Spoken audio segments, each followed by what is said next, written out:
আবার হাজির হলাম আমরা সিরাজদৌলার দ্বিতীয় পর্বটি নিয়ে। অর্থাৎ প্রথম ক্লাসে আমরা সিরাজদৌলার প্রাথমিক পরিচয় এবং সিরাজদৌলার দরবারে সীমাহীন অপরাধের কথা বলা ওয়ার্সকে দরবার থেকে নিষ্কাশিত করা, সেই সঙ্গে বিদায় জানানো ফরাসি দূত মসিয়েলার কথা আমরা পড়েছি। আজ শুরু করব পরের অংশ থেকে। এই পরের অংশে আমরা রাজনীতির আবর্তন, সিরাজের মানসিক যন্ত্রণা, অপরের কাছে দোয়া প্রার্থনা এবং পৈশাচিক উল্লাস, এই বিষয়গুলি সম্পর্কে আমরা দেখব। শুরু করা যাক। দেখেছি আমরা মসিয়েলার বিদায় পর্যন্ত। পরে কুর্নিশ করিয়া চলিয়া গেলেন, অর্থাৎ মসিয়েলার কথা বলা হচ্ছে। সিরাজ তাহার পিছু পিছু খানিকটা অগ্রসর হইয়া স্থির হইয়া দাঁড়াইয়া রহিলেন, অর্থাৎ প্রত্যুত গমন।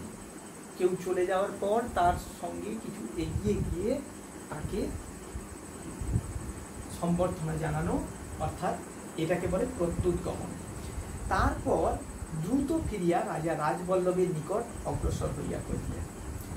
আপনি যেন কি বলবার জন্য ব্যাকুল হয়ে উঠেছিলেন রাজা?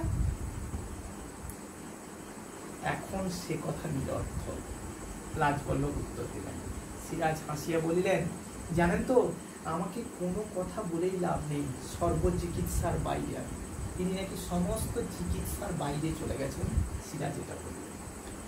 সিংহাসনের দিকে অগ্রসর হইলেন। রাজবল্লভ তখন আবার বলে উঠলেন, হোয়াটসঅ্যাপকে ওরকম করে বিদায় না দিলেও চলত। হোয়াটস দুজন এখান থেকে বেরিয়ে গেলেন। একজন হচ্ছেন ওয়াটস ইংরেজ দূত, আরেকজন হচ্ছেন মসিয়েলা।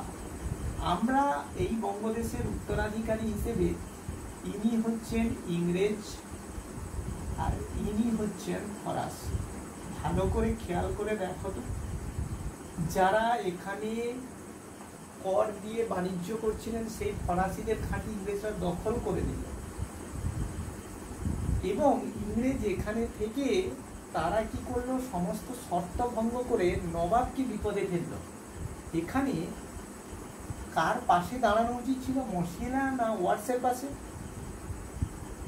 অবশ্যই ওয়াটসের পাশে নয়, মসিয়েলার পাশে। কিন্তু রাজবল্লভ ওয়াটসের কথা বলছেন। দুজনেই কিন্তু বেরিয়ে গেছে, ওয়াটসও বেরিয়ে গেছে, মসিয়েলাও বেরিয়ে গেছে। তিনি তুললেন ওয়াটসের কথা, কারণ এদের সঙ্গে ভালো সম্পর্ক ছিল ওয়াটসের, তাই ওয়াটসের কথাই তুললেন। হোয়াটসঅ্যাপকে ওরকম করে বিদায় না দিলেও চলত। সিরাজ ফিরিয়ে আসলেন। ওয়াটস, ক্লাইভ, ওয়াটসন কোম্পানির কথা থাক, ইংরেজ, ফরাসি, পর্তুগিজ প্রসঙ্গ পরিহার করুন, অর্থাৎ ত্যাগ করুন। নিজেদের কথা বলুন রাজা, নিজেদের কথা ভাবুন। জগৎ শেঠ তখন কথা বললেন, ভাবা যখন উচিত ছিল তখন যে কিছুই ভাবেননি জাহাপনা। সিরাজ দ্রুত তাঁর দিকে ফিরিলেন। এখানে আমরা সিরাজের যে রাজসভা দেখব, সেই রাজসভার দুটো ভাগে মানুষজন বসেছেন বটে, কিন্তু দুটি পক্ষ। একদিকে রাজবল্লভ, মির্জাফর,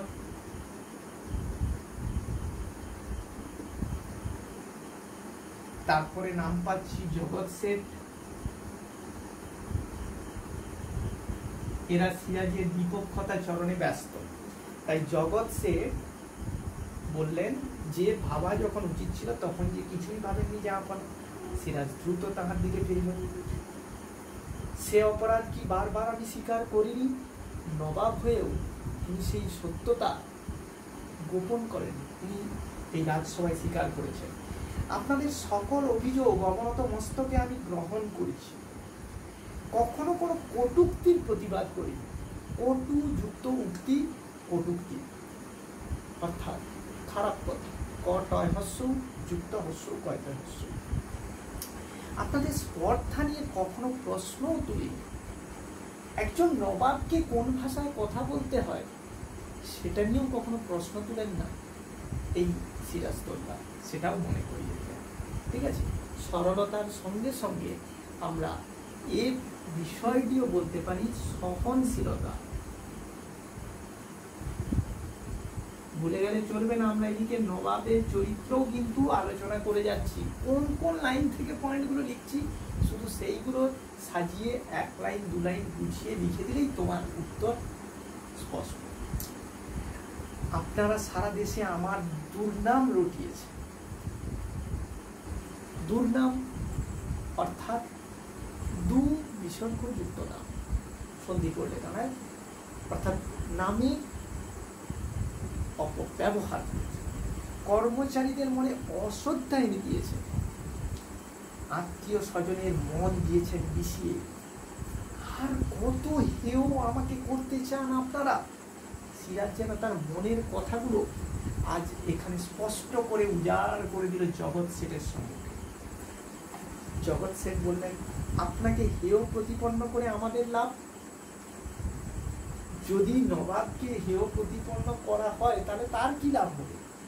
সিরাজ স্বার্থ সিদ্ধি, স্বার্থের সিদ্ধি, স্বার্থ সিদ্ধি সম্বন্ধ তৎপুরুষ সমাস, অর্থাৎ আপন স্বার্থটা সিদ্ধি হয়ে যাবে। স্বার্থের সন্ধানে আমরা যদি নিযুক্ত থাকতাম বলুন, তাহলে তাহলে বাংলার সিংহাসনে এতদিন অন্য নবাব বসতেন। কি উদ্ধত্ত! বাংলার সিংহাসনে নবাবের জায়গায় অন্যজন বসতো, সেটাও নাকি নবাবকে একজন সভাসদ করছে। এত বড় কথা আমার মুখের ওপর বলতে আপনার সাহস হয়? সত্যি, নবাবকে তার মুখের ওপর যে আপনার সিংহাসনে অন্যজন থাকতেন এটা বলতে সাহস হয়? আপনার উপদ্রবই আমাদের মনে এই সাহস এনে দিয়েছে। সিরাজ নাকি উপদ্রব করছেন বলেই তাদের মনে এই ধরনের সাহস এসে উপস্থিত হয়েছে। আমার উপদ্রব নয় শেঠজি, আমার সহিষ্ণুতাই আপনাদের স্পর্ধা বাড়িয়ে দিয়েছে। এই যে সহনশীলতা অর্থাৎ সহিষ্ণুতা, এই বৈশিষ্ট্য আগেই বলেছে। সিরাজ অনেক কিছু সহ্য করে নিয়েছে, যেটা তার নবাব হিসেবে সহ্য করা উচিত ছিল না, কিন্তু সেটা তিনি করেছেন। ফলে আজ তাকে এই অবস্থায় পড়তে হচ্ছে। রাজ দরবারে দাঁড়িয়ে সকলেই তাকে অপমান করছেন। মির্জাফর জাহাপনা মানি লোকের মানহানি করে আপনি আমাদের সকলকেই অপমান করছেন। দেখো, পুরো বৃত্তপূর্ণ হচ্ছে। কারা কারা এই লাইনে আছে একে একে চলে আসছে। আমরা রাজবল্লভকে সিরাজের বিরুদ্ধে কথা বলতে দেখলাম, জগৎ শেঠকে দেখলাম, এবার মির্জাফরও বললেন মানি লোক। সম্মানী লোকটিকে না জগৎ শেঠ। ইনি মুর্শিদাবাদের টাকশালের অন্যতম একজন অধিপতি ছিলেন। ফলে তিনি হয়ে উঠছেন মানি লোক। এই টাকার বলেই তো মির্জাফর এত কিছু করেছেন, তাই তার কাছে মানি লোক। সিরাজ তখন বললেন, সকলে মিলে আপনারাই কি আমার কম অপমান করেছেন? আমরা কেউ মিথ্যা কলঙ্ক রটাইনি। রাজবল্লভ বললেন। সিরাজ তখন বললেন, সত্যাশ্রয়ী রাজা, সত্যকে আশ্রয় করে থাকেন যিনি, সত্যাশ্রয়ী, সত্যকে আশ্রয় করে থাকেন যিনি, উপপদ তৎপুরুষ সমাস, সেই সত্যাশ্রয়ী রাজা বলুন, সিংহাসনে আরোহণ করার পরে এই 1 বছরের মধ্যে কি অনাচার আমি করেছি? 9 আচার অনাচার, না তৎপুরুষ সমাস, কি অনাচারটা তিনি করেছেন বলুন। কটা রাত আমি নিশ্চিন্তে কাটিয়েছি, কটা দিন আপনারা আমাকে বিশ্রামের অবসর দিয়েছেন বলুন। খেয়াল করে দেখো, সিরাজ বসেছিলেন 10ই এপ্রিল 1756। সিরাজ পরাজিত হয়ে সিংহাসন থেকে অধিষ্ঠিত হয়েছেন 23শে জুন 1757। প্রায় 1 বছরের মতোই সময়, 1 বছরের কিছু বেশি সময়। তাই তিনি এই 1 বছরে কি কি জিনিস করেছেন সেটা বলেছেন এখানে। রাজবল্লভ কিন্তু এই প্রসঙ্গে গেলেন না। সিরাজের এই চ্যালেঞ্জের কোনো জবাব না দিয়ে তিনি বললেন এড়িয়ে গিয়ে, আপনার দৈনন্দিন জীবনযাপন করণীয় আমাদের কণ্ঠস্থ থাকবার কথা না। আমরা পুরোটা মুখস্থ করে রাখবো। কিভাবে আপনি কি জীবনযাপন করছেন, হ্যাঁ, অথচ কবে, কোথায়, কখন, কোন অনাচার আমি করেছি তা আপনারা নির্ভুল বলে দিতেন। এগুলো কি কি করছি সেটা আপনি বলতে পারেন না, কিন্তু কবে কোথায় কখন আমি কোনো খারাপ কাজটা করছি সেটা আপনি নির্ভুল বলে দিতে পারেন। পারি এই জন্যই যে পাপ কখনো চাপা থাকে না। একই সিরাজ যত পাপ করছেন সেইগুলোই প্রকাশ্যে আসছে, তাই তিনি বলে দিতে পারেন। পাপ যে চাপা থাকে না, হোসেন কুলি প্রাণ দিয়ে তা বুঝিয়ে দিয়ে গেছে। হোসেন কুলি ইনি মুর্শিদাবাদের এক অন্যতম চরিত্র। তাকে হত্যার পরিকল্পনা করা হয়েছিল এবং হত্যাও করা হয়েছে। সেই হত্যার ষড়যন্ত্রে যারা জড়িত ছিল তারা গণপ্রহারে তাদের একজন প্রাণও হারিয়েছিলেন। সেই হোসেন কুলির মৃত্যু সেটা বুঝিয়ে দিয়ে গেছে তিনি বললেন। নিজের জীবন দিয়ে কি আবার তা বুঝতে চান? অর্থাৎ এই হোসেন কুলির মৃত্যুর জন্য মানুষ যে রাজবল্লভের চক্রান্ত জড়িত, রাজবল্লভ ঢাকা থেকে অর্থ লুট করে এনে এই চক্রান্ত করেছিল সেটা যে মানুষ জানতেন। তাই বলছেন রাজবল্লভের সামনে গিয়ে নবাব যে নিজের জীবন দিয়ে কি আবার তা বুঝতে চান? রাজবল্লভ মাথা নিচু করে দেন। শেঠজি জাফর আলী খান, আপনার শ্রদ্ধেয় বন্ধুর মুখের দিকে একবার চেয়ে দেখুন। জাফর আলী খান হচ্ছে মীর জাফরের অন্য নাম, এরই নাম হচ্ছে জাফর আলী খান। শ্রদ্ধেয় বন্ধু তার দিকে চেয়ে দেখতে বললেন। মীর জাফর তখন বললেন, এই তরবারি স্পর্শ করে আমি শপথ করছি জাহাপনা, আপনি যদি মানি লোকের এইরূপ অপমান করেন তাহলে আপনার সপক্ষে কখনো অস্ত্র ধারণ করব না। নবাবের জন্য তিনি আর অস্ত্র ধারণ করবেন না। মোহনলাল উল্লেখযোগ্য চরিত্র। মোহনলাল ইনি হচ্ছেন এদের বিপক্ষ চরিত্র, বনামে রাখাবের জন্য মোহনলাল। তিনি বললেন, আজ পর্যন্ত কদিন তা ধারণ করেছেন সেপাই সালার? অত্যন্ত স্পষ্ট বক্তা এই চরিত্রটি মোহনলাল। বললেন যে আজ পর্যন্ত আপনি সেপাই সালার অর্থাৎ সৈন্যাধ্যক্ষ হয়ে কদিন ধারণ করেছেন নবাবের জন্য? পূর্ণিয়ার যুদ্ধে অপদার্থ শওকতকে হত্যা করে বুঝি এই স্পর্ধা তোমার হয়েছে মোহনলাল?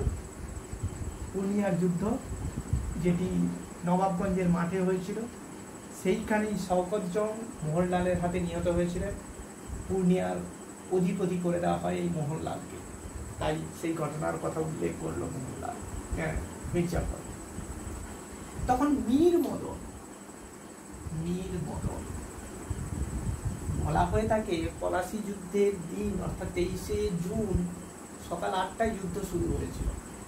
যুদ্ধের প্রথম ভাগ থেকে এই মোহনলাল এবং মীর মদনের কৃতিত্বে যুদ্ধের পুরো ভাগ সিরাজদৌল্লার পক্ষেই ছিল। হঠাৎ একটি গোলা এসে মোহনলালকে ছিন্ন ভিন্ন করে দিলে পর মীর মদন আপ্রাণ চেষ্টা করেন, কিন্তু বিকেলের দিকে বৃষ্টিতে তার বারুদ এবং গোলা বারুদ ভিজে গিয়ে মীর মদনকে বিপদে ফেলে দিলে তখন মীর জাফর তাঁদের উপর আক্রমণ শানিয়ে সিরাজের পতন নিশ্চিত করে দেয়। যাই হোক, তাদেরকে আমরা দেখছি। তো বলছে আর কোনো যুদ্ধে কৃতিত্ব না দেখে আমি জিজ্ঞেস করছি, কলকাতা জয় থেকে শুরু করে পূর্ণিয়া বিজয় পর্যন্ত সেপাই সালার নবাবকে কবে সেপাই সালার নবাবকে সাহায্য করেছে? কলকাতা জয়, পূর্ণিয়ার যুদ্ধ, এগুলোর মধ্যে কবে নবাবকে সাহায্য করেছেন সেপাই সালার জানতে চাই। জাহাপনা নিচের এই স্পর্ধা, নিচ অর্থাৎ অধস্তন, সেই অধস্তন একজন কর্মচারী হয়ে সেপাই সালারের বিরুদ্ধে প্রশ্ন তুলছে, সৈন্যাধ্যক্ষের বিরুদ্ধে প্রশ্ন তুলছে।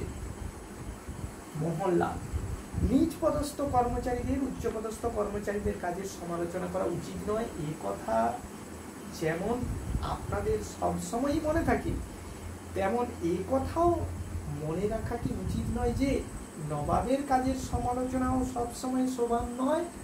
খুব সুন্দর একটা যুক্তি দেওয়া হলো।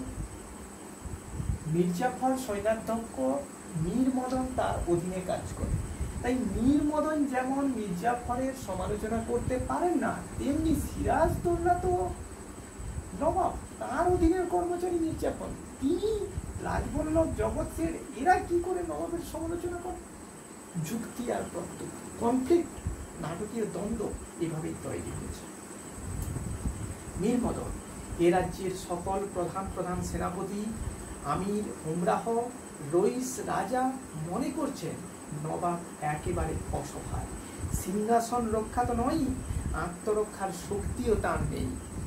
আমরা নবাবের নিমক বৃথাই খাই না, এই কথা তাদের মনে রাখা উচিত। নিমক নুন, নুন খাওয়া অর্থাৎ নবাবের অধীনে কাজ করা। তারা বৃথা নবাবের অধীনে কাজ করছেন না, তাদেরও শক্তি আছে, তারা নবাবের হয়ে লড়বেন, এই কথাটা ভালো করে বুঝিয়ে দিচ্ছেন মীর মদন। তাই নবাবের আত্মরক্ষার শক্তি নেই, এই ভাবনাটা ভুল।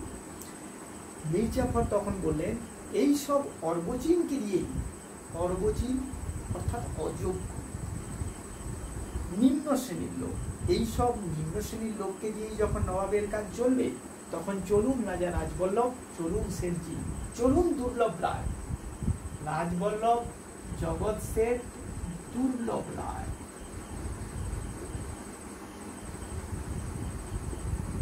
রায় দুর্লভ, এর অপর নাম রায় দুর্লভ। এদের সকলকে ডেকে নিলেন কে? মির্জাফর। তিনি ডেকে নিলেন কেন? এরা সকলেই একই কর্মকাণ্ডে জড়িত, ইংরেজের সঙ্গে চক্রান্তে লিপ্ত, তাই ডেকে নিলেন। নবাব থাকুন, এই দরবার আমরা ত্যাগ করি। তারা দরবার ত্যাগ করতে চাইল। নবাব থাকুন তার কর্মক্ষম, শক্তিমান, পরম বিচক্ষণ মন্ত্রী আর সেনাপতিদের নিয়ে। গোলাম হোসেন, মোহনলাল, মীর মদন যখন রয়েছে, তখন আর ভাবনা কি, চলুন। এখানে আরো একটি চরিত্র, গোলাম হোসেন। রাজসভার সবাই তো খারাপ নয়, তাহলে এরা প্রত্যেকে নবাবের পক্ষে, এরা আছে বিপক্ষে। ঠিক এই অবস্থায় কথাবার্তা চলছে। রাজবল্লভ, জগৎ শেঠ, দুর্লভ রায় প্রস্থানের উদ্যোগ করলেন, তারা বেরিয়ে যাবে এরকম একটা উদ্যোগ দেখাচ্ছে। সিরাজ নবাব হিসেবে বললেন, দাঁড়ান। সকলে স্থির হইয়া দাঁড়াইলেন। দরবার ত্যাগ করতে হলে নবাবের অনুমতি নিতে হয়, এই কথাও আপনাদের মনে করিয়ে দিতে হবে। মির্জাফর তখন বলে উঠলেন, দরবার ত্যাগ করতে আমরা বাধ্য হচ্ছি জানাবো, বাধ্য হয়ে দরবার ত্যাগ করতে হবে আপনাদের তখন যখন আপনাদের বন্দি করা হবে। মুন্সিজি সেপাই সালারের কাছে ওয়াটস যে পত্র লিখেছিলেন, সেই পত্র মুন্সিজি পত্র বাঁচিতে লাগলেন। আবার একটি চক্রান্তের খবর। সেপাই সালার মানে মির্জাফর, তিনি পত্র লিখেছিলেন কাকে? ওয়াটসকে একটা পত্র লিখেছিলেন, সেই পত্রটি বেরোচ্ছে।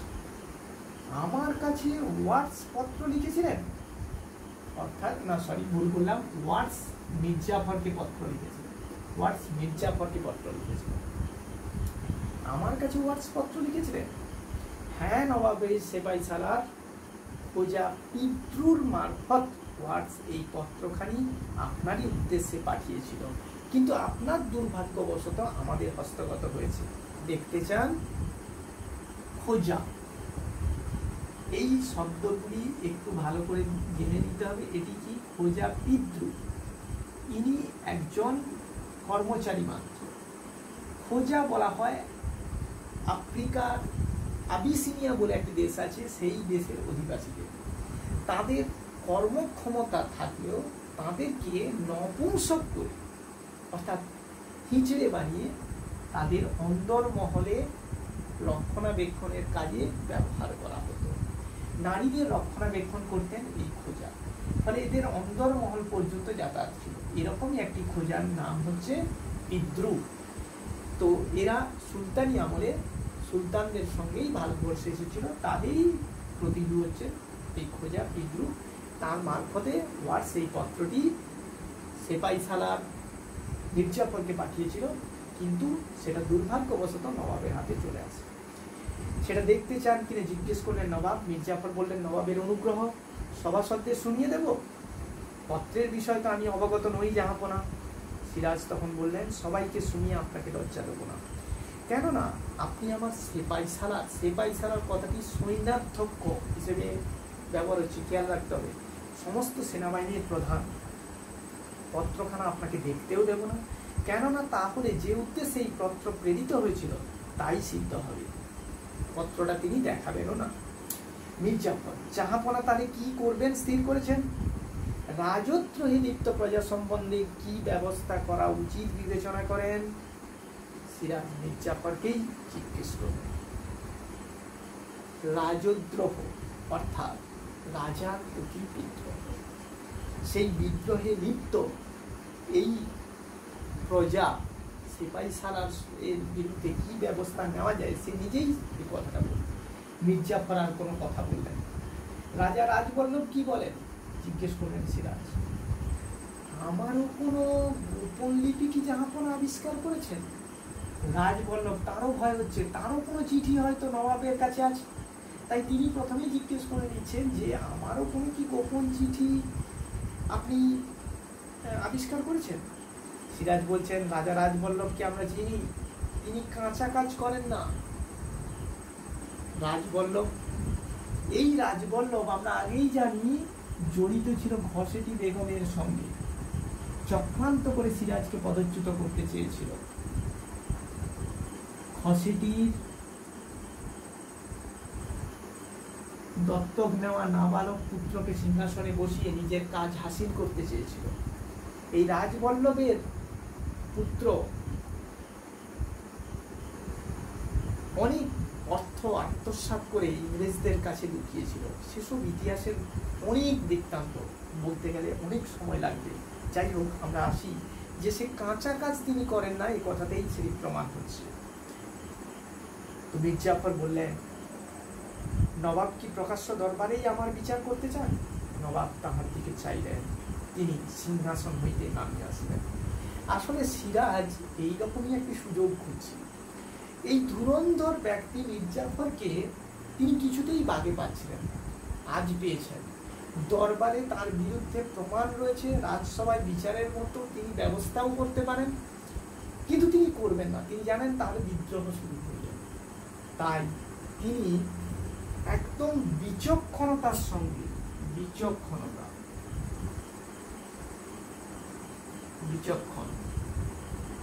নবাব একজন বিচক্ষণতার সঙ্গে কি বললেন শোনো। সিরাজ, জাফর আলী খান আজ বিচারের দিন নয়, সৌহার্দ্য স্থাপনের দিন। তিনি বিচার করতে চান না, বরঞ্চ সৌহার্দ্য, আন্তরিকতা স্থাপন করতে চান। অন্যায় আমিও করেছি, আপনারাও করেছেন। খোদা তাআলার কাছে কে বেশি অপরাধী তা তিনিই বিচার করবেন, ঈশ্বরই বিচার করবেন কে বেশি অপরাধী। আজ আপনাদের কাছে এই কাজে আমাকে শুধু এই আশ্বাস দিন যে বাংলার এই দুর্দিনে আমাকে ত্যাগ করবেন না। একটাই শুধু কথা দিতে হবে মির্জাফরের কাছ থেকে, শুধু শপথ তিনি একটাই চাচ্ছেন যে বাংলার এই দুর্দিনে আমাকে ত্যাগ করবেন। প্রশ্ন আসবে এখানে, বাংলার দুর্দিন কেন? একদিকে ইংরেজ আক্রমণ, ইংরেজ কাসিম বাজারের পুঁথি দখলের জন্য এগিয়ে আসছে, আবার অন্যদিকে ফরাসিরাও এদেশ থেকে চলে যাচ্ছে ইংরেজদের অত্যাচারে। রাজসভায় এতগুলি বিরোধী মুখ সামনে আসছে, ফলে অচিরেই যে বাংলার স্বাধীনতা লুপ্ত হবে এটি সিরাজ বুঝতে পেরেছিলেন। তাই তিনি বললেন বাংলার এই দুর্দিনে কেউ যেন তাকে ত্যাগ না করে। রাজবল্লভ, এই দুর্দিনের জন্য কে দায়ী জনাব? জনাব, কে দায়ী? এই দুর্দিন কে এনেছে? সিরাজ, আবারও বিচার রাজা, বিচারের পথে তিনি যেতে চান, জিনিসটা আপোষে মেটাতে চান। নবাব হিসেবে তিনি শক্ত মন নিয়ে নয়, বরং কোমল মন নিয়ে এই বিষয়ে তিনি আগ্রহী হতে চান। রাজবল্লভ বললেন, বিচার নয় জাহাপনা, আমি বলতে চাই যে এখনো সময় আছে, এখনো ইস্ট ইন্ডিয়া কোম্পানির সঙ্গে আপোষে নিষ্পত্তি সম্ভব। আমরা যদি এখনো ইস্ট ইন্ডিয়া কোম্পানির সঙ্গে যাই, আপোষে সমস্ত কিছু মিটিয়ে নেই, তাহলে সব কিছু সম্ভব হবে। সিরাজ, ইস্ট ইন্ডিয়া কোম্পানির সঙ্গে আপোষ? রাজা ওয়াটসের সঙ্গে ঘনিষ্ঠভাবে মিশেও কি আপনারা তাদের মনোভাব বুঝতে পারেননি? কলকাতায় সৈন্য সমাবেশ, চন্দননগর আক্রমণ, কাশিম বাজার অভিমুখে অভিযান, সবই কি শান্তি স্থাপনের প্রয়াস? এই যে কলকাতায় দুর্গ সাজানো, কলকাতায় সৈন্য সমাবেশ করা, চন্দননগর আক্রমণ করেছে, ফরাসিদের বিতাড়িত করেছে, আবার এখন কাশিমবাজার অভিমুখে এসে নবাবকে আক্রমণ করতে আসছে। তাহলে এগুলো কি শান্তি স্থাপনের প্রয়াস? নবাব কিন্তু বিচক্ষণ, তিনি বুঝতে পেরে গেছেন ইংরেজদের দূরভিসন্ধির কথা। তাই তিনি রাজাকে সতর্ক করছেন, রাজবল্লভকে সতর্ক করছেন যে আপনি তো ওয়ার্সের সঙ্গে মিশেছেন, তাদের মনোভাবটা বুঝতে পারলেন না। জগৎ শেঠ তখন বললেন, নবাব যদি কলকাতা আক্রমণ না করতেন তাহলে এসব কিছুই আজ হতো না। তিনি আবার পুরনো কাসুন্দি ঘেটে বললেন যে যদি কলকাতা আক্রমণ না হতো এসব কিছুই হতো না। সিরাজ তখন বলছেন, কলকাতার দুর্গকে তারা যদি দুর্ভেদ্য করে তুলতে না চাইতো তাহলে আমাকেও কলকাতা আক্রমণ করতে হতো না। বাংলাদেশ অরাজক ছিল না, কোম্পানির দুর্গ প্রতিষ্ঠার কি প্রয়োজন ছিল বলতে পারেন? কোম্পানি এসছে বাণিজ্য করতে, ইস্ট ইন্ডিয়া কোম্পানি, সে বাণিজ্য করতে এসছে, কলকাতার জায়গা কিনেছে ঠিক আছে, কিন্তু কলকাতার দুর্গ স্থাপন করবে কেন?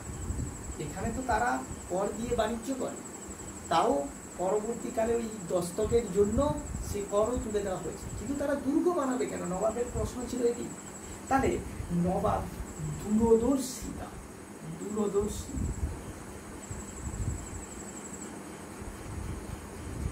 আমরা নবাবের মধ্যে দেখতে পাচ্ছি দূরদর্শিতা রয়েছে। এক একটা পয়েন্ট তার প্রাসঙ্গিক লাইন আমাকে এখানে তুলে দিতে হবে। তো তাহলেই আমার জিনিসটা তৈরি হয়ে যাবে। মির্জাফর, আপনি আমাদের কি করতে বলেন জাহাপনা? মির্জাফর তো পড়ে গেছে ওপরে, কারণ তারই বিরুদ্ধে পত্র পাওয়া গেছে। ফলে তিনি এখন নবাবের কাছে পরামর্শ চাইছেন যে তাহলে আমাদেরকে কি করতে বলেন। সিরাজ, সবার আগে বলি, বাংলার মান, বাংলার মর্যাদা, বাংলার স্বাধীনতা রক্ষার প্রয়াসে আপনারা আপনাদের শক্তি দিয়ে, বুদ্ধি দিয়ে সর্বরকমে আমাকে সাহায্য করুন। এই অংশটি অতি গুরুত্বপূর্ণ। এই জায়গা থেকে বেশ কিছুটা অংশ পড়তে হবে। এইখান থেকে আসবে সিরাজের দেশপ্রেম।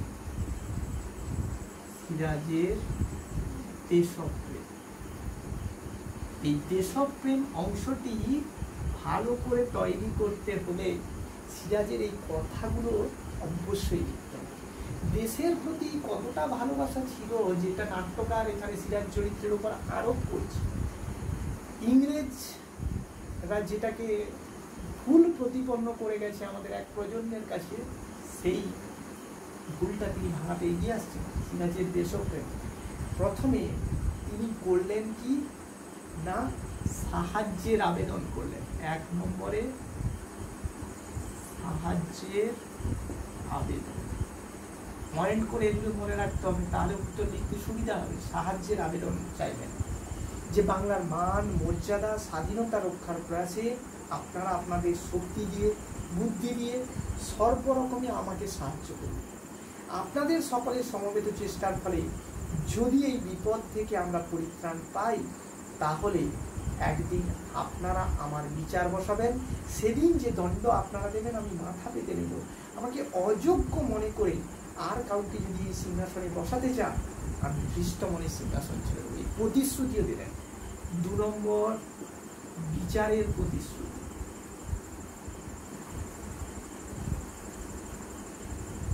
আজ সবাই বিচার চাইছে, তো সেই বিচারের প্রতিশ্রুতিও দান করলেন। এগুলো নিজের ভাষায় তোমাকে লিখতে হবে, কিছু অংশ কোটেশন করে পয়েন্টে লিখতে হবে যে সিরাজের দেশপ্রেমের সঙ্গে কোন কোন অংশগুলো জড়িয়ে আছে।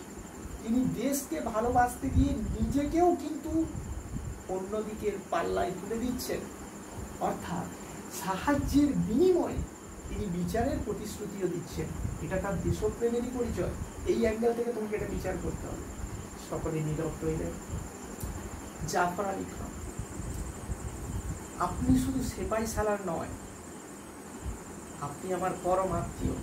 বিপদে আপনজন জেনে বুকে ভরসা নিয়ে যার কাছে দাঁড়ানো যায়, সেই না আত্মীয়?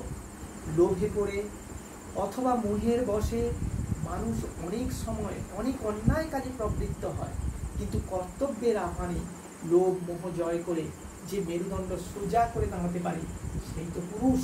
সে পৌরুষ আপনার কাছে আমি জানি। অর্থাৎ এখানে তিনি বললেন 3 নম্বরে যে বিপদে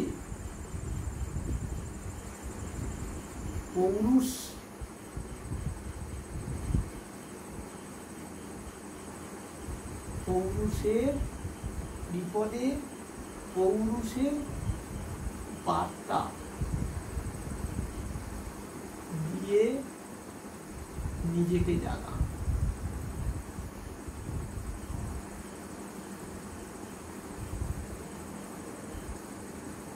হয়েছে না? নিজেকে না, সরি, অন্যকে জাগানো। অন্যকে,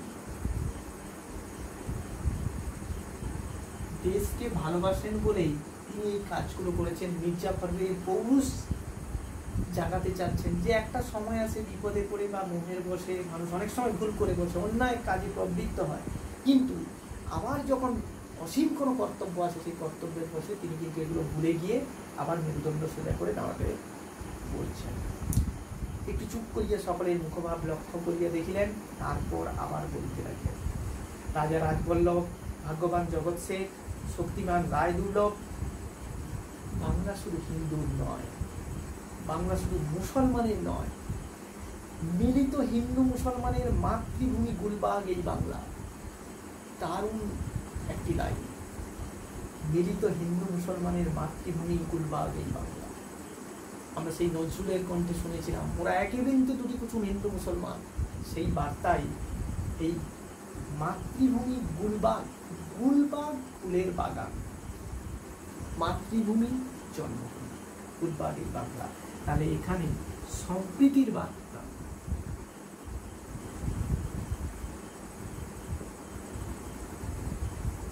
সম্প্রীতির বার্তা দেওয়া হচ্ছে।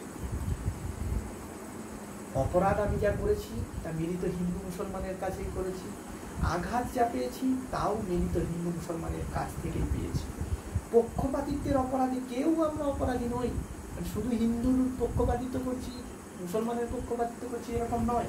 সুতরাং আমি মুসলমান বলে আমার প্রতি আপনারা বিরূপ হবেন না। এখানে দুর্লভ রায় রয়েছে, রাজবল্লভ রয়েছে, এরা হিন্দু, তাই এই কথাটা মনে করিয়ে দিলেন নবাব। আবার চারিদিক চাহিয়া দেখিলেন, আবার বলিলেন, বাংলার ভাগ্যাকাশে আজ দুর্যোগের ঘনঘটা, তার শ্যামল প্রান্তরে আজ রক্তের আলপনা। পড়লে মনে হবে যেন ডিএল রায়ের সেই কাব্যপূর্ণ লাইন, বাংলার ভাগ্য আকাশে আজ দুর্যোগের ঘনঘটা, বাংলার ভাগ্যে আজ দুর্যোগ ঘনিয়ে আসছে, তার শ্যামল প্রান্তরে, সবুজ প্রান্তরে আজ রক্তের আলপনা। অর্থাৎ এখানে জাতির প্রতি কর্তব্য, এরা সকলে এখন ব্যক্তি কথা চিন্তা করছে, স্বার্থপরের মতো একে অন্যকে শুধু সাহায্য করা নিয়েই জড়িয়ে আছে। কিন্তু নবাব কিন্তু এটার কথা চিন্তা করছেন না। নবাব বলছেন, জাতির সৌভাগ্য সূর্য আজ অস্তাচলগামী, শুধু সুপ্ত সন্তান শিয়রে রুদ্ধমানা জননী নিশা বসানের অপেক্ষার প্রহর গণনায় রত। সুপ্ত সন্তান, ঘুমিয়ে যাওয়া সন্তান, শিয়রে মাথার কাছে, রুদ্ধমানা জননী অর্থাৎ ক্রন্দনরতা জননী, ক্রন্দনরতা মা অপেক্ষা করছে রাত্রি কখন প্রভাত হবে। কে তাকে আশা দেবে, কে তাকে ভরসা দেবে, কে শোনাবে জীবন দিয়ে রোধ করবো মরণের অভিযান? এই কথাগুলো কে শোনাবে? মির্জাফর, জাহাপনা জনাব, আপনি, হ্যাঁ আপনি সেপাই সারা, আপনিই তা পারেন। অর্থাৎ নবাব শেষ পর্যন্ত মির্জাফরের আবেগটাকে জাগ্রত করতে সমর্থ হলেন। তাই সকলের আগে মির্জাফরই বলে উঠলেন কথা, জাহাপনা নবাব, আমি শপথ করছি জাহাপনা, আজ থেকে স্বল্প সময়ে স্বল্প ক্ষেত্রে আপনার সহায়তা করব। সঙ্গে সঙ্গে মোহনলালও বলে উঠল, আমিও শপথ করছি সেপাই সালারের সকল নির্দেশ মাথা পেতে নেব। মীর মদন বলে উঠল, তাঁর আদেশে হাসি মুখে মৃত্যুকে বরণ করব। আমি আজ ধন্য, আমি ধন্য। অর্থাৎ এতক্ষণ সিরাজ যে দেশপ্রেম জাগিয়ে পলাশির যুদ্ধের প্রান্তরে প্রতিরোধের প্রাচীর গড়ে তুলতে চাইছিলেন, সেই প্রাচীর গড়ে তোলাটা এখন সম্ভবপর হলো। তার দুপক্ষের মধ্যে বিভেদ এই মুহূর্তে নবাবের কথায় সমস্ত বিভেদ মুছে গেল। অর্থাৎ এটা একটা গুণ, বাকপটুতা। সিরাজ কিন্তু তার কথার মধ্য দিয়ে এই দুজনকে একসঙ্গে মিলিয়ে দিতে পারলেন। সবাই একত্রিত হলো, যারা যাবেন পলাশীর প্রান্তরে যুদ্ধ করতে। গোলাম হোসেন জনাব পলাশীর কথা আমাকে স্মরণ করিয়ে দিতে বলেছিলেন।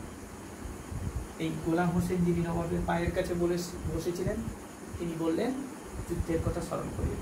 হ্যাঁ, পলাশী, সেপাই সালার, পলাশীর প্রান্তরে আমাদের সৈন্য সমাবেশ করতে হবে। ক্লাইভের নেতৃত্বে কোম্পানির ফৌজ সেই পথে এগিয়ে আসছে।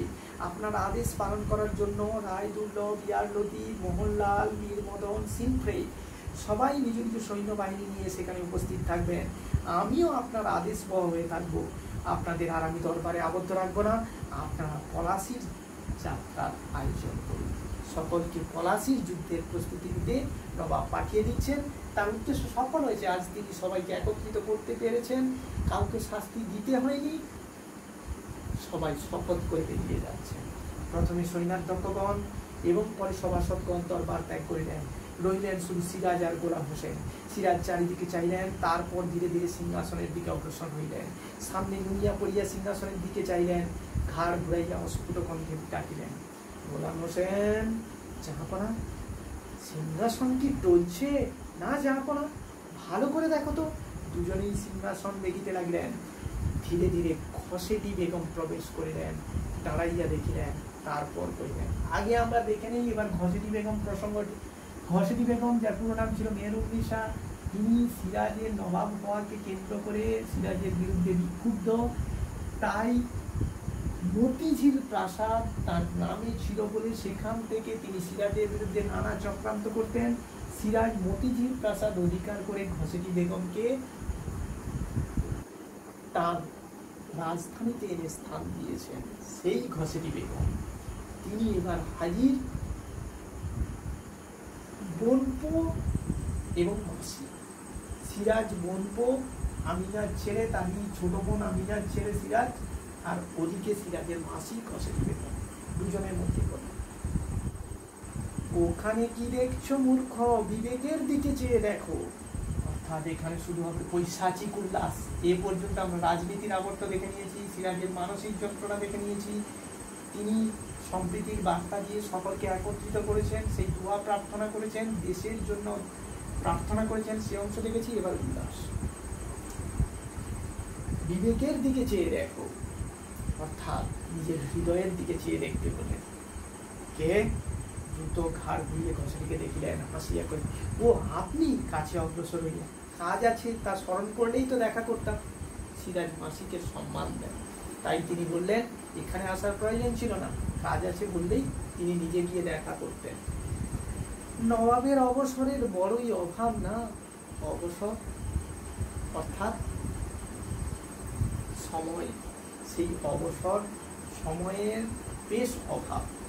বিপদ এমনই ঘনিয়ে আসছে যে একেবারে দিশেহারা হয়ে পড়েছে। এত বিপদ ঘনিয়ে এসছে, নবাব সত্যটাই বললেন যে তিনি দিশেহারা হয়ে পড়ছেন। এখনো বিপদ? খসেটি একটু ব্যঙ্গ করে কথা বলতে শুরু করলেন। খসেটি বেগম তোমার বন্দি, শওকত জং রণক্ষেত্রে নিহত, প্রতিদ্বন্দ্বী আর কোথাও নেই, এখনো বিপদের ভয়? শওকত জং নিহত হয়েছে, খসেটি বেগম বন্দী হয়ে আছে, তাতেও বিপদ? কোম্পানির ফৌজ কাশিম বাজার অভিমুখে অভিযান করেছি, সেই সংবাদই পেয়েছি। তারপরে মুর্শিদাবাদেও তারা আসবে। এমনি দুর্দিনকে কামনা করে মা। খসেটি বেগমকে মা সম্বোধন করলেন। মায়ের থেকে মাসির দরদ বেশি হয়, কিন্তু এখানে আমরা উল্টোটা দেখব যে এই মাসি খুব নিষ্ঠুর।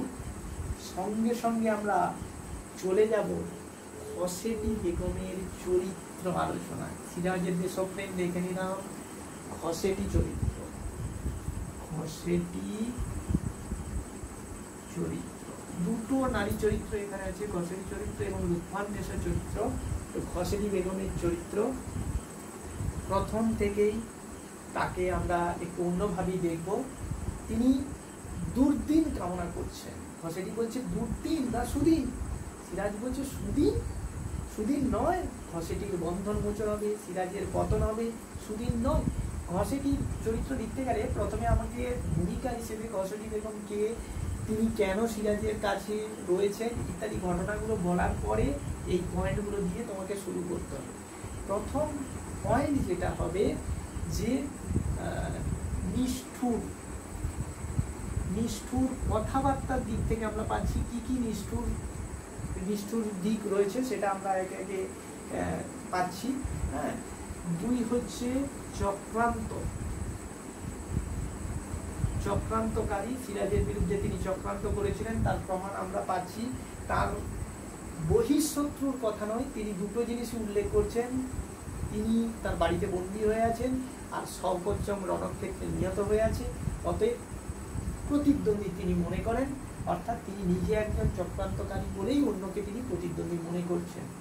হ্যাঁ, তো আপনি বুঝতে পারছেন না, না সরি এক লাইন ছেড়ে গেছি, ঘসেটি সুদিন নয়, ঘসেটির বন্ধন মোচন হবে, সিরাজের পতন হবে, সুদিন নয়। তাহলে চক্রান্ত করে তিনি সিরাজের পতন চাইছেন, অর্থাৎ মায়ের রূপে তিনি কিন্তু, মাসির রূপে তিনি কিন্তু প্রতিহিংসাকারী। তো প্রতিহিংসা, প্রতিহিংসাকারী, তিনি চক্রান্তও করছেন আবার প্রতিহিংসাও চাইছেন, সিরাজের পতন চাইছেন। আপনি বুঝতে পারছেন না আপনি কি বলছেন? বেশ বুঝতে পারছি, অন্তরে যে কথা দিন রাত গুমড়ে গুমড়ে মরছে তাই আজ ভাষায় প্রকাশ করছি। মাসিকে তুমি গৃহহারা করেছ, মাসির সর্বস্ব লুটে নিয়েছ, মাসিকে দাসী করে রেখেছ, মাসিটা ভুলবে। অর্থাৎ এই মাসি মায়ের যোগ্য, তাকে মা বলে সম্বোধন করছেন, তো তা সত্ত্বেও তিনি সিরাজের প্রতি কি ব্যবহার করছেন। ঘসেটি বেগমের চরিত্রের এই দিকগুলি কিন্তু উল্লেখ করতে হবে, তার অ্যাঙ্গেলটা ব্যাখ্যা করার জন্য, অর্থাৎ তার দৃষ্টিভঙ্গিটা ব্যাখ্যা করার জন্য কেন তিনি নিজেকে দাসী বলছেন সেটা বলতে হবে। হ্যাঁ, তো অন্তরের যন্ত্রণা, ঘসেটির চরিত্র বলতে গিয়ে অন্তর্দাহে পীড়িত। অন্তর্দাহটা কোথায় তুমি সেটা এই পয়েন্টগুলো দিয়ে উল্লেখ করবে। অকারণে অভাগ্যকে আর তিরস্কার করবেন না, অকারণে নয় কি, মতিঝিল কে অধিকার করেছে, আমার সঞ্চিত সম্পদ কে হস্তগত করেছে, কে আমার পালিত পুত্রকে সিংহাসন থেকে দূরে রেখেছে, তুমি নও দস্যু। অর্থাৎ মতিঝিল প্রাসাদ, এটি সিরাজ ওখান থেকে একে সরিয়ে দিয়েছে, তাই মনে করছে মতিঝিল তার অধিকার করে নেওয়া হয়েছে। সঞ্চিত সম্পদগুলো নাকি সিরাজ নিয়ে নিয়েছে বলে তার অভিযোগ রয়েছে। আর পালিত পুত্র অর্থাৎ এই যে মির্জা মেহেদির নাবালক পুত্র, তাকে সিংহাসনে বসাতে চায় ঘসেটি, তাই বলছে তাকে কে দূরে রেখেছে, সেটা তুমি নয় দস্যু, মতিঝিল আপনারই রয়েছে মা। তাহলে সেখানে যাবার অধিকার কেন নেই আমার? রাজনীতির কারণে। নবাব সেটা বলল, তোমার রাজনীতির সঙ্গে আমার সম্বন্ধ, আমার রাজ্য নেই, তাই আমার কাছে রাজনীতিও নেই, আছে শুধু প্রতিহিংসা। এই যে প্রতিহিংসাটা, এই কথাগুলি এই পয়েন্টে যেন উঠে আসে, কোটেশন করে রাখতে হবে, তাহলে লেখাটা যথাযথ হবে। যেদিন তোমার এই প্রাসাদ অপরে অধিকার করবে, তোমাকে ওই সিংহাসন থেকে ঠেলে ফেলে শওকতের মতো কেউ যেদিন তোমাকে লুৎফা ছুটিয়ে আসিল, লুৎফান নেশা, লুৎফান নেশা চুরি। তিনি নবাব সিরাজদৌল্লার স্ত্রী, তাই তারও কিছুটা ভূমিকা আছে। মা মা তোমার মুখের ও কথা শেষ করো না মা, অর্থাৎ মায়ের কথা পুরোপুরি অভিশাপ হয়ে যেতে পারে। শওকতজংয়ের মতো তার মৃত্যু কামনা করছিলেন এক্ষুনি ঘসেটি, তাই সেই কথা সম্পূর্ণ করতে দিলেন না। নবাব মহিষী, মহিষী কথার অর্থ স্ত্রী, ঘসেটি লুৎফাকে রেখে এই কথাই বললেন। হ্যাঁ, নবাব মহিষী নইমা তোমার কন্যা, নিজেকে কন্যা হিসেবে পরিচয় দিলেন লুৎফান্নেসা। অর্থাৎ এখানে আমরা প্রথম লুৎফান্নেসার চরিত্রে যেটা পাই সেটি হচ্ছে বিনয়ী, যথেষ্ট বিনয় ভাব লুৎফান্নেসার মধ্যে দেখা হচ্ছে। নবাব মহিষী নও, আজ ভাবছো খুব বিনয় করলে, কিন্তু দুদিন বাদে ওই কথাই সত্য হবে, এই আমার মতো জীবন যাপন করতে হবে, অর্থাৎ বন্দি জীবন কামনা করছেন। ঠিক আছে, তাহলে ক্রূর নিষ্ঠুর ক্রূর চরিত্র এই খসেটির চরিত্রে ক্রূরতা আমরা পাই, যে তিনি নিজের সন্তান সম মানুষদেরও অমঙ্গল কামনা করেন, যেটা একটা ক্রূরতার পরিচয়। লুৎফা নবাব খসেটি, নবাব মহিষী এই বাঁদির বিরুদ্ধে অভিযোগ করছেন, নবাব বাঁদিকে দণ্ড দিয়ে মহিষীকে খুশি করুন। বাঁদি অর্থাৎ দাসী, খসেটি নিজেকে দাসী বলছে। ইনি যেহেতু নবাবের স্ত্রী, তাই নবাবের স্ত্রী নবাবকে অনুরোধ করছে যে আপনি একে অন্তত কিছু শাস্তি দিন। খসেটি নিজেই সেটা চাইছে। তো বলছে জাহাপনা, ওকে ওর প্রাসাদে ফিরে যেতে দিন, দোগল উৎফা সময় এলেই পাঠিয়ে দেব। সিরাজ এই প্রতিশ্রুতিও দিলেন, এখনো আশা, সময় আসবে। অমন করে ও কথা বলো না মা, বুক আমার কেঁপে ওঠে। তোমার বুক কেঁপে ওঠে, আর আমার বুক যে জ্বলে পুড়ে খাক হয়ে যাচ্ছে, তা কি তোমরা বুঝেছ না? কখনো বুঝতে চেয়েছ? অনাথ বিধবা আমি, নিজের দুঃখে নিজের গৃহে দুঃখকে সাথী করে পড়েছিলাম, অত্যাচারের প্রতিকারে অক্ষম হয়ে ডুকরে কেঁদে সান্ত্বনা পেতাম। তোমরা তাতেও বাদ সাধলে, ছল করে ধরে এনে পাপ পুরীতে বন্দিনী করে রাখলে। আমি তোমাদের আমি ক্ষমা করব? এইখানে কিন্তু এই যে খসেটির চরিত্র কিভাবে ক্রূর হয়েছে সেই কথাগুলো কিন্তু এখান থেকে পাবে। এই জায়গাটা একটু মনে রাখতে হবে। অনাথ বিধবা আমি, নিজের গৃহে দুঃখকে সাথী করে পড়েছিলাম, অত্যাচারের প্রতিকারে অক্ষম হয়ে ডুকরে কেঁদে সান্ত্বনা পেতাম। তোমরা তাতেও বাদ সাধলে, ছল করে ধরে এনে পাপ পুরীতে বন্দি করে রাখবে। তোমাদের আমি ক্ষমা করব? সিরাজ তখন আর ধৈর্য রাখতে পারলেন না, তাই তিনি বলে উঠলেন, আর আমরাই বুঝি ক্ষমা করব বিদ্রোহিনীকে? মায়ের মতো সম্মান দিয়ে মায়ের বোনকে মায়ের পাশেই বসিয়ে রাখতে চেয়েছিলাম, তোমার তা ভালো লাগছে না। আজ ভয় হচ্ছে শেষটায় না বাধ্য হয়ে তোমাকে বন্দিনীর মতোই কারাগারে স্থান দিতে হয়। নবাব জাহাপনা, অর্থাৎ তিনি ধৈর্য হারিয়ে ফেলছেন, এটা দেখে লুৎফান্নেসা স্বামীকে সামলে দিচ্ছেন, অর্থাৎ যোগ্য স্ত্রী লুৎফান্নেসা চরিত্রের অন্যতম একটি বৈশিষ্ট্য। সিরাজ, ঘরে বাইরে প্রতিনিয়ত এই বাক্য জ্বালা আমি আর সইতে পারি না লুৎফা। এমন কোন অপরাধ আমি করিনি যার জন্য সকলের কাছে সবসময় অপরাধীর মতো আমাকে করজোড়ে থাকতে হবে। করজোড়ে অর্থাৎ হাত জোড়ো করে থাকতে হবে। দুই হাতে মাথা চাপিয়া ধরিলেন। খসেটি, অপরকে বঞ্চিত করে যে সিংহাসন পেয়েছো, সে সিংহাসন তোমাকে শান্তি দেবে ভেবেছ? অর্থাৎ তিনি সিরাজকে এখনো পৈশাচিক উল্লাসে কথা বলে যাচ্ছেন। আমি জানি কেমন করে ওদের কণ্ঠ রোধ করা যায়, কেমন করে স্পর্ধায় উন্নত ওদের শির অর্থাৎ মাথা আমার পায়ের তলায় নুইয়ে দেওয়া যায়। শুধু আমার মুখের একটি কথা, চোখের একটি ইঙ্গিত সাপেক্ষ আমি তাও পারি না। শুধু আমি কঠোর নই বলে, পারি না শুধু পরের ব্যথায় আমার প্রাণ কেঁদে উঠিল।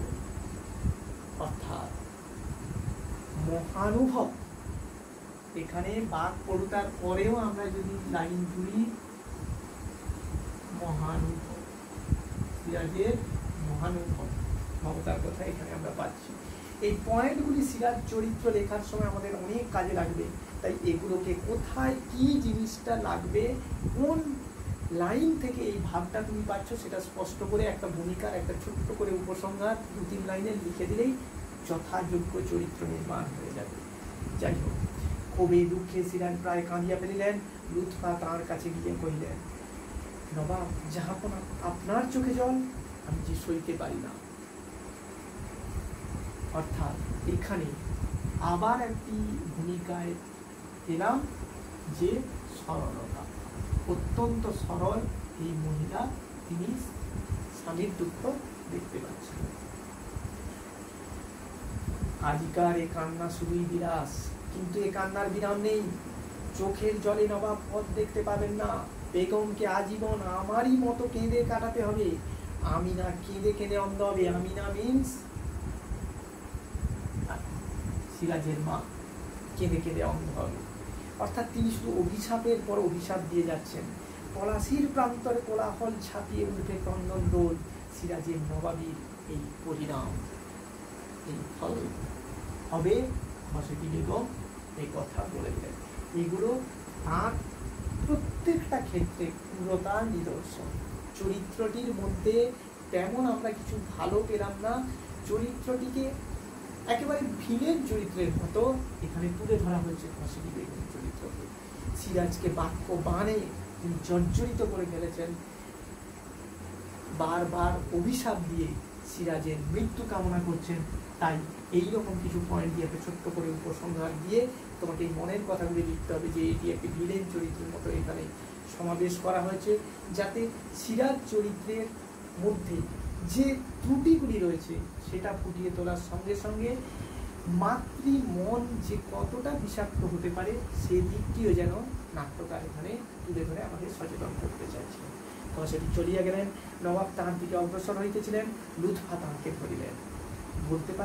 বলতে পারো এই ঘসেটি বেগম মানবী না দানবী? অত্যন্ত ইম্পর্টেন্ট। অর্থাৎ সিরাজের মনে প্রশ্ন এলে মানুষ না দানব?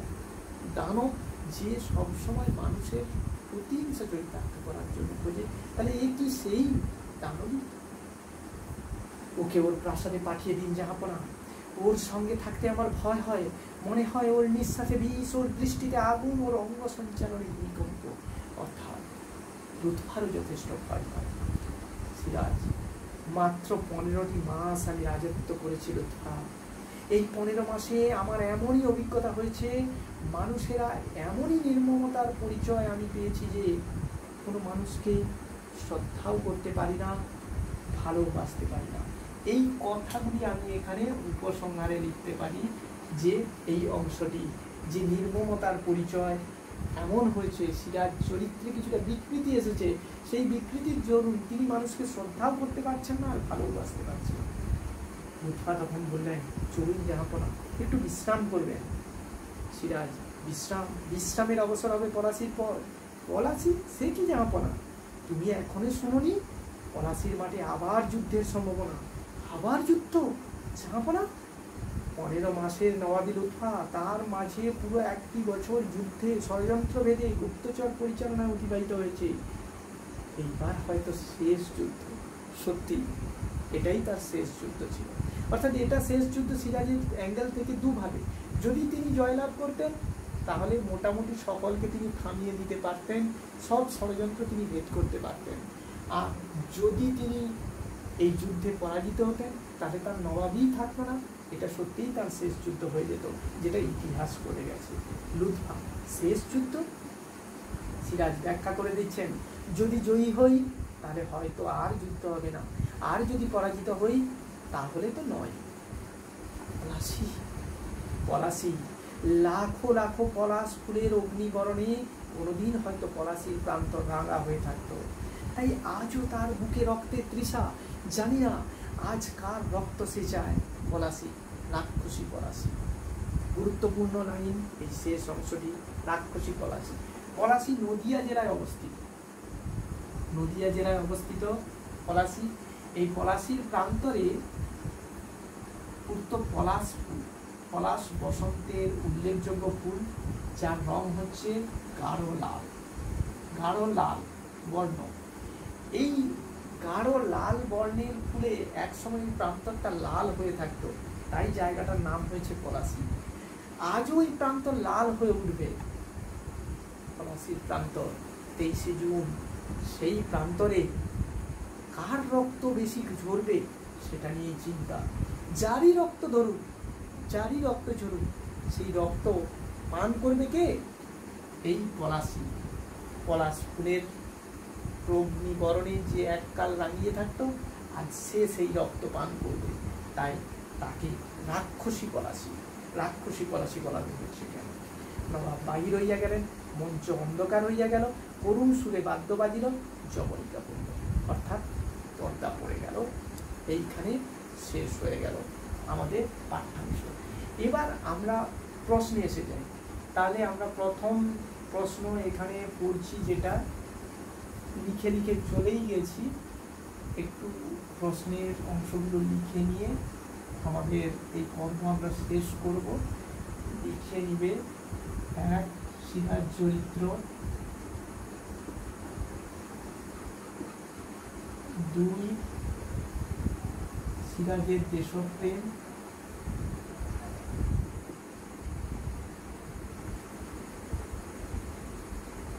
3 ঘষেটি চরিত্র,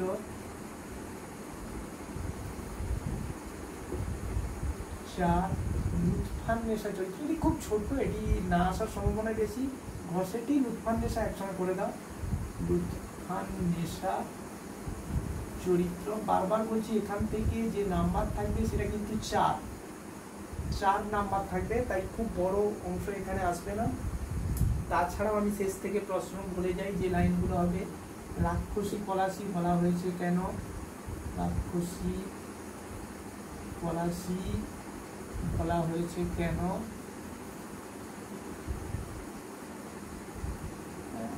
ঘসেটি বেগমের পরিচয় আসবে, যেটা যে ঘসেটি বেগম মানবী না দানবী।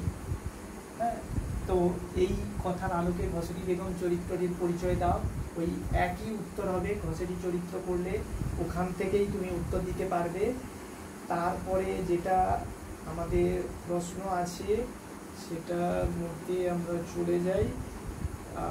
আর যে প্রশ্ন রয়েছে সেখানে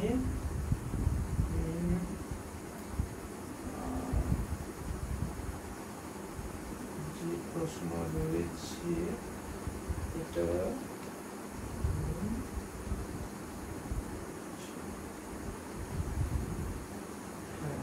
এই জাতির সৌভাগ্য সূর্য আজ অস্ত্রাচলগামী, পরিস্থিতিটা ব্যাখ্যা করতে বলবে। জাতির সৌভাগ্য সূর্য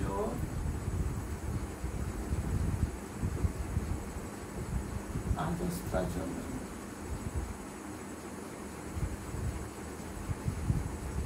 এই অংশটি ব্যাখ্যা করতে বলবে। হ্যাঁ, হিন্দু মুসলমানের মাতৃভূমি গুলবাগ, এই বাংলা, এই কথাগুলো দিয়ে প্রশ্ন আসবে। যে জিনিসটা তুমি বুঝতে পারবে সেই জিনিসটাকেই তোমাকে ওখানে লিখতে হবে। বাংলার এই দুর্দিনে আমাকে ত্যাগ করবেন না, এটা একটা অন্যতম গুরুত্বপূর্ণ প্রশ্ন। বাংলার এই দুর্দিনে আমাকে ত্যাগ করবেন না, মনে রাখবে। এই পয়েন্টগুলোর সঙ্গে সঙ্গে তোমাকে একটু করে ভূমিকা, একটু উপসংহার অবশ্যই রাখতে হবে। বাংলার এই দুর্দিনে আমাকে ত্যাগ করবেন না, বাংলার এই দুর্দিনে আমাকে ত্যাগ করবেন। কার প্রতি এই অনুরোধ? হ্যাঁ, এমন অনুরোধের কারণ কি, বা বাংলায় দুর্দিন কেন? এই ধরনের প্রশ্ন যেগুলো আমাদের উত্তর দিতে গেলে একটু সহায়িকার হেল্প নিতে হবে, আর আমাদের এই কথাগুলোকে মাথায় রাখতে হবে। আর এই অংশটা একটু মনে রাখবে পর কোন অংশে উত্তরগুলো পাবে সেটা তুমি চট করে পেয়ে যাবে। তো এইভাবেই আজকে আমাদের এই সিরাজদৌল্লার পাঠ শেষ করলাম। পরবর্তী ক্লাসে আবার তোমাদের সঙ্গে আবার দেখা হবে। সকলে ভালো থাকুন, এই আশা রাখছি।